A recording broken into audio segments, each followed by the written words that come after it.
तो फाइनली अक्टूबर आ चुका है और अगर आपका अभी भी बहुत सारा सिलेबस बचा है, आपको ये लग रहा है भैया मेरे बहुत सारे बैकलॉग्स हैं जिनको मैं कवर नहीं कर पा रहा हूं, भैया मेरे बहुत सारी रिवीजन है जो अभी तक मैं नहीं कर पा रहा हूं, बहुत सारे ऐसे कॉन्सेप्ट हैं, बहुत सारे ऐसे फॉर्मूले हैं जिनके सवाल मेरे से अभी भी अटकते हैं, मैं हाफ ईयरली में भी अच्छा स्कोर नहीं कर पाया हूं, नहीं कर पाई हूं, तो ये स्ट्रेटेजी आप ही के लिए बनी है। मैं हर एक मंथ के हिसाब से आपको बताऊंगा कि आपको कैसे प्लान करना है जिससे कि आप फाइनल अपने एग्जाम में जाके आग लगा के आ पाओ।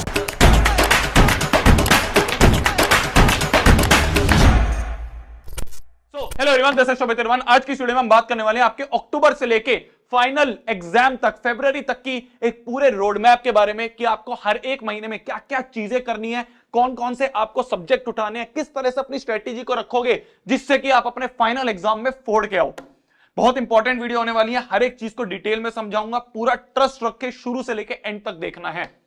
अगर मैं बात करूं तो अक्टूबर के एंड में और आपके नवंबर के मिड तक, ये एक ऐसा टाइम है जिसमें आपके फेस्टिवल्स वगैरह होते हैं। तो इस टाइम को मैं बिल्कुल नहीं कहूंगा कि आप खराब करो, है ना। मैं इस टाइम का बिल्कुल ये नहीं कहूंगा कि इस समय बैठ के पढ़ो, इतनी बड़ी क्लास नहीं है हमारी। मैं 11वीं 12वीं के बच्चों को बोलता हूं कि हाँ यार, अपने फेस्टिवल्स में भी अच्छे से पढ़ाई करो, क्योंकि आगे आप कॉलेज में जाओगे तो अच्छे से फेस्टिवल बनाना।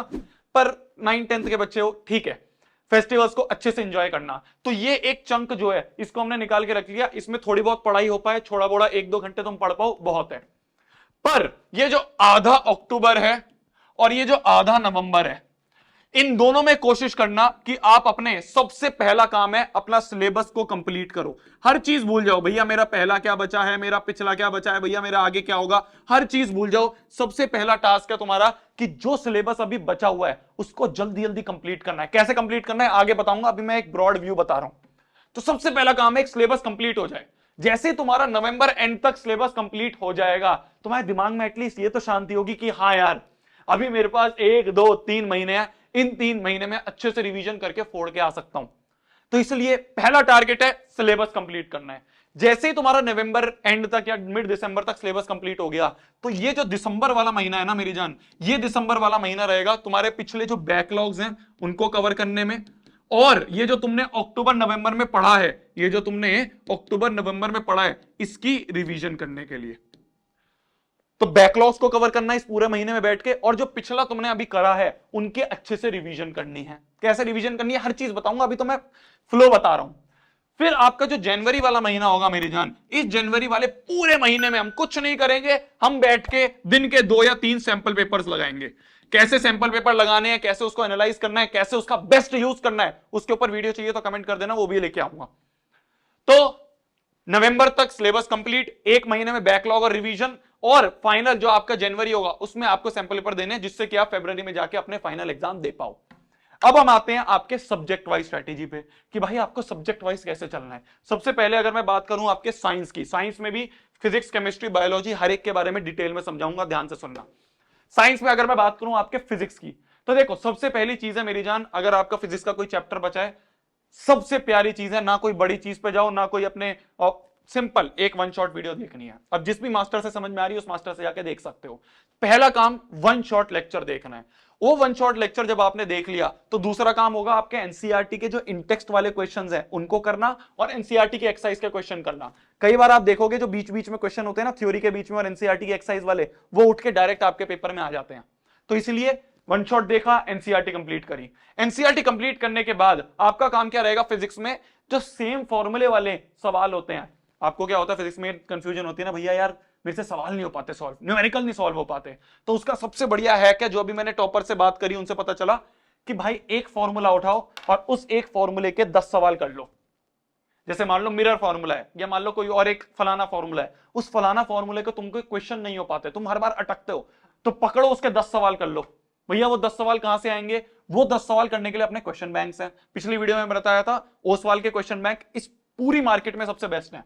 मेरे पास सारे रखे हुए हैं, पीछे कबर्ड है, हर एक सैंपल पेपर, हर एक क्वेश्चन बैंक जितने भी होते हैं मार्केट में आते हैं, वो मैं खरीद लेता हूं। वो तुम्हारा काम नहीं है खरीदना, तुम सारे नहीं खरीदोगे, इतना पैसा नहीं लगाना, वो पैसा मैं लगाऊंगा, उनमें से जो बेस्ट होगा वो बेस्ट वाला तुम्हें बताऊंगा। तो उस सवाल के तुम क्वेश्चन बैंक ले सकते हो, उसमें से क्या करो, एक फॉर्मूले के 10 क्वेश्चन उठाओ, सॉल्व कर दो। फिर सिमिलरली कोई दूसरा फॉर्मूला है जिसमें अटकते हो, उसके 10 क्वेश्चन उठाओ, सॉल्व कर दो। तो जब तुम एक कॉन्सेप्ट के 10 क्वेश्चन करोगे तो तुम्हें अपने आप समझ में आ जाएगा क्या पैटर्न है, कैसे सॉल्व करना है। ये बहुत बड़ा हैक है, हर एक टॉपर यूज करता है, ये फिजिक्स में तुम यूज कर सकते हो। दूसरी अगर मैं बात करूं मेरी जान केमिस्ट्री की, केमिस्ट्री में वापस से वही वन शॉट देखो, एनसीईआरटी की एक्सरसाइज और इंटेक्स्ट करो। तीसरी चीज रिएक्शंस की एक खुद शीट बनाओ, एक पेपर लो, उसमें जितनी भी रिएक्शंस है, हर एक रिएक्शन इंपॉर्टेंट है तुम्हारी केमिस्ट्री की, तो हर एक रिएक्शन को अपने हाथ से लिखो। ये मत सोचो कोई फलाना बुक की ले लूंगा या कोई फलाना यूट्यूबर की ले लूंगी, नहीं, खुद लिखो। जब तुम खुद लिखोगे, खुद उसको अच्छे से एक्सप्लेन करोगे, भैया लिखा और उसके बगल में हिंदी में एक्सप्लेनेशन लिख दी कि भाई इस रिएक्शन में ये हो रहा है, तो जब तुम खुद लिखोगे ना, वो तुम्हारे दिमाग में ज्यादा देर तक रहेगी, वो तुम्हारे खुद के शॉर्ट नोट्स बन रहे हैं, आखिरी में फाइनल एग्जाम के टाइम में वो तुम्हें काम आएंगे। चौथी चीज एक्टिविटीज, जितनी भी एनसीईआरटी के बीच में एक्टिविटीज है मेरी जान, उनको अच्छे से पढ़ के जाना, उसमें से सवाल आते हैं। फिजिक्स हो गया, केमिस्ट्री हो गया। अगर मैं बात करूं बायोलॉजी की, वही 2 पॉइंट तो सेम ही है, वन शॉट देखना है, वन शॉट देखते ही एनसीईआरटी के सारे क्वेश्चंस, इंटेक्स्ट हो गए या फाइनल आपके एक्सरसाइज वाले हो गए, सारे करने हैं।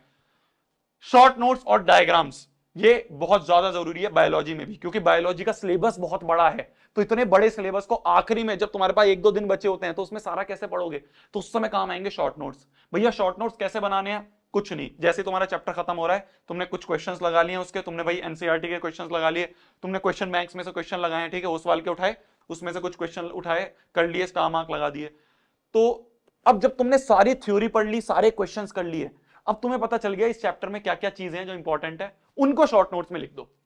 कभी भी शॉर्ट नोट्स ना बीच चैप्टर में मत बनाओ कि भाई तुमने अभी एक लेक्चर पढ़ा और तुम शॉर्ट नोट्स बनाने लग गए, या आधा पेज पढ़ा है शॉर्ट नोट्स बनाने लग गए, नहीं, पूरा चैप्टर कंप्लीट हो गया, सारे क्वेश्चंस हो गए, अच्छे से क्वेश्चन बैंक हो गए, फिर उसके बाद तुम्हें आइडिया पड़ जाएगा इस चैप्टर में क्या क्या इंपॉर्टेंट है, सिर्फ उसको शॉर्ट नोट्स में डालो और उसको आखिरी टाइम पे अच्छे से पढ़ के जाना।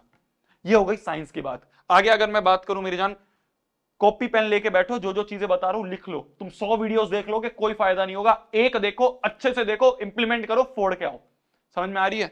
अगली चीज अगर मैं बात करूं मैथमेटिक्स के हमारे सब्जेक्ट के बारे में, तो इसमें भी वही है। सबसे पहला स्टेप है आपका वन शॉट लेक्चर देखो। वन शॉट लेक्चर आपके हर एक चैप्टर के इस चैनल पे डल गए हैं, और मैं डंके की चोट पे कह सकता हूं कि इससे बेहतरीन लेक्चर आपको पूरे यूट्यूब पे नहीं मिलेंगे।